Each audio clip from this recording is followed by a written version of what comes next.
Your physiological strength in many ways is the foundation for your psychological balance. I think food and toilet both must be far away. Then you will keep your physiology in a conscious condition. Just because I'm laughing and joking about this, don't think there is no problem. There is substantial problem.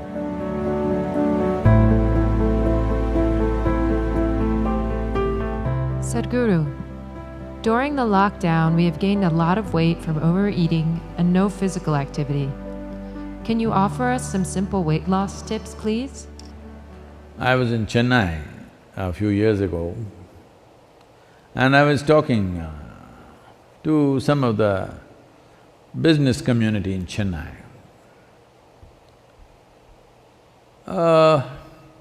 They were not particularly obese or something, but little, trying to imitate the planet. Not by being on a spin, in form, I mean. So I said, as a generation of people, look at your condition.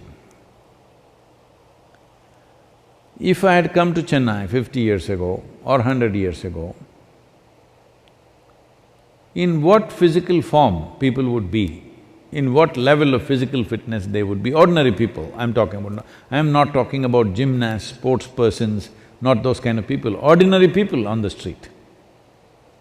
Or even now, in what kind of physical strength and condition people are in rural India, for example. I said, see, suppose it so happened, you were walking on the street and you saw a tiger, a wild tiger, hungry one. How many of you can at least climb a tree? And this is a spectacular show, a tiger on a Chennai street. This is not a everyday happening, it is something you must enjoy. But how many of you can climb a tree, which is the trunk of it, usually the city trees, what is on the avenues and stuff, is not more than 8 to 12 feet. How many of you can climb this 8 to 12 feet and sit on a branch and enjoy the wildlife view? No. Only those guys who are doing the menial jobs, the guy who is sweeping the street, maybe he will go sit on the tree and watch how wonderful a breakfast you are. Why have we become like this? It's not that tiger is… where is the tiger going to come? That's not the point.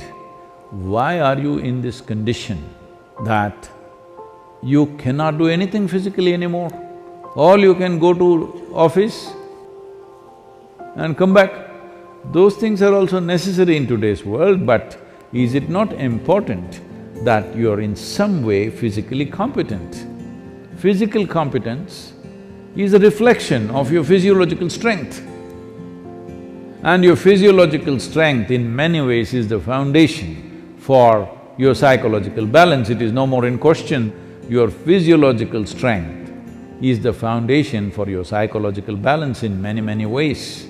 We've always been saying this, the yogic sciences, but people have been laughing at it because everything is keyhole.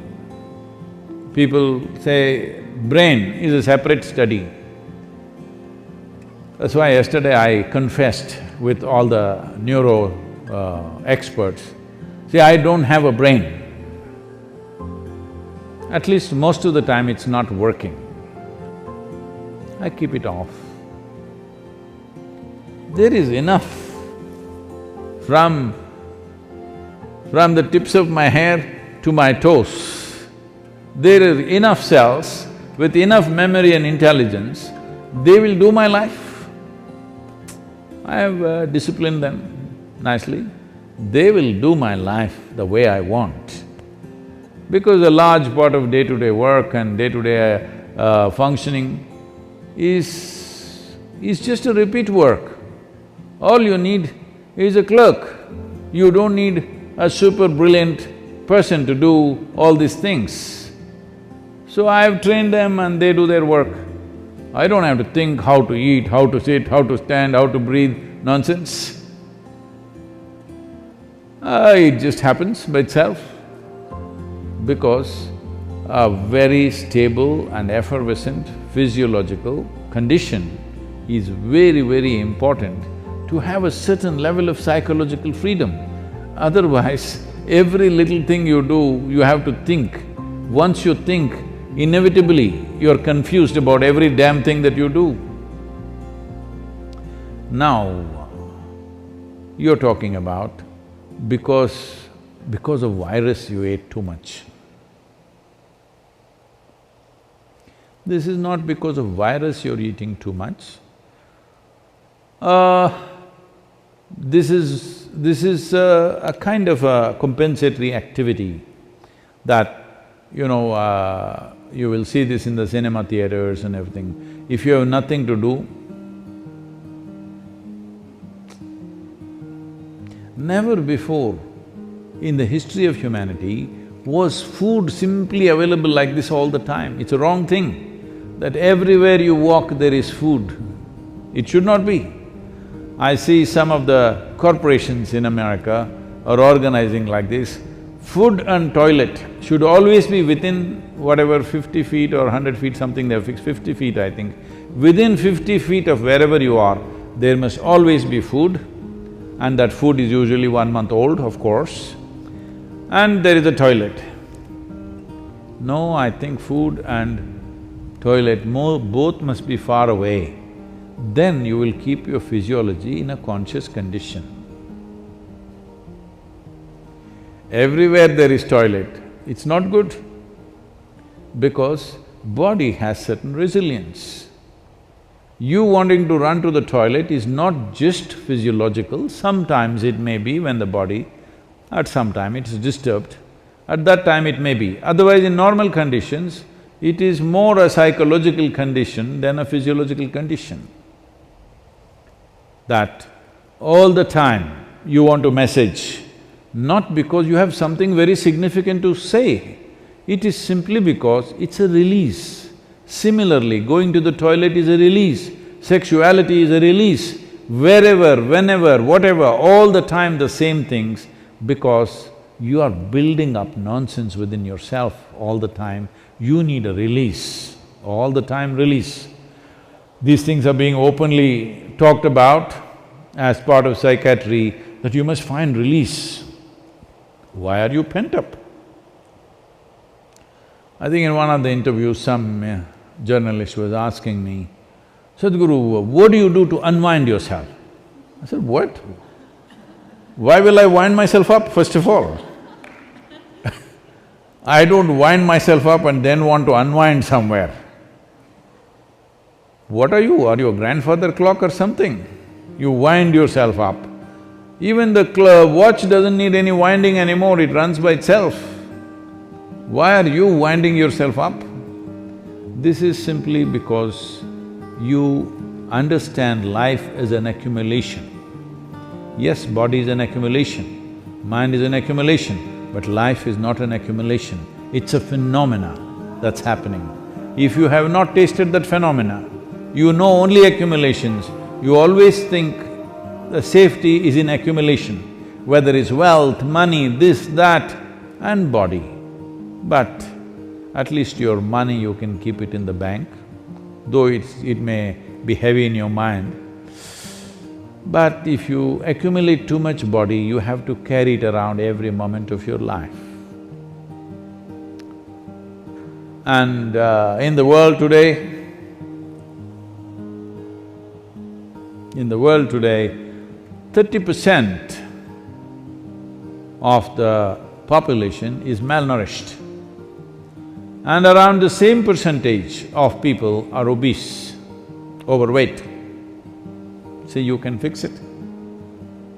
The world's problems of malnourishment, you can fix it. So, this practice is there in the Isha Yoga Center. Whenever cause comes up, when Isha Vidya, educating rural children, raising funds for it became a problem, then many people in the yoga center took this up. on Wednesday evenings I won't have dinner and let that money go to the children. I think you must find 7 causes like this. I can give you 7. Monday for Rally for Rivers, Tuesday for Kaveri calling, Wednesday for Isha Vidya, Thursday is called Guruvar, this is for your Sadhguru. Friday for Devi, because that's her day.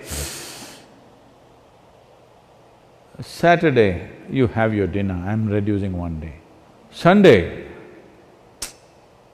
for Jnanalinga. Like this, you find 7 or at least 6 causes where 6 dinners you give away. Morning you eat, all right? 10 o'clock in the morning you eat well, and again eat 10 o'clock tomorrow morning.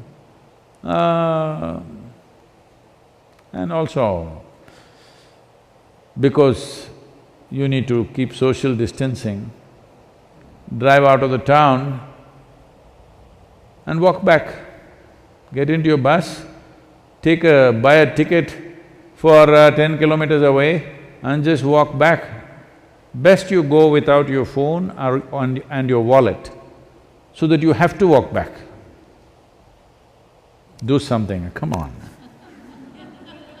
Already there is one problem, you want to multiply your problems, huh? You want to increase the size of your problem? Don't do that. There's enough problem already. I'm telling you there's substantial problem. Just because I'm laughing and joking about this, don't think there is no problem.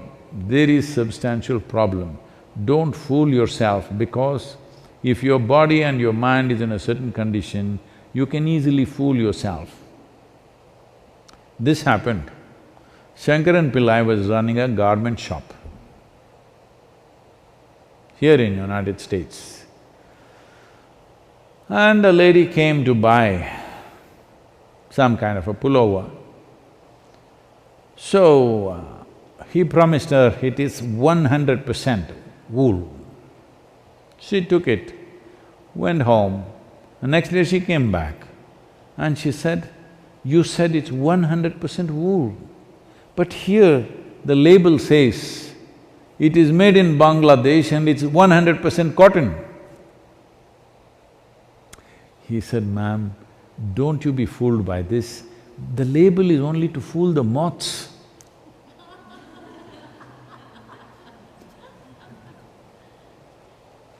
Like this, there are so many labels all over the world, don't go by that.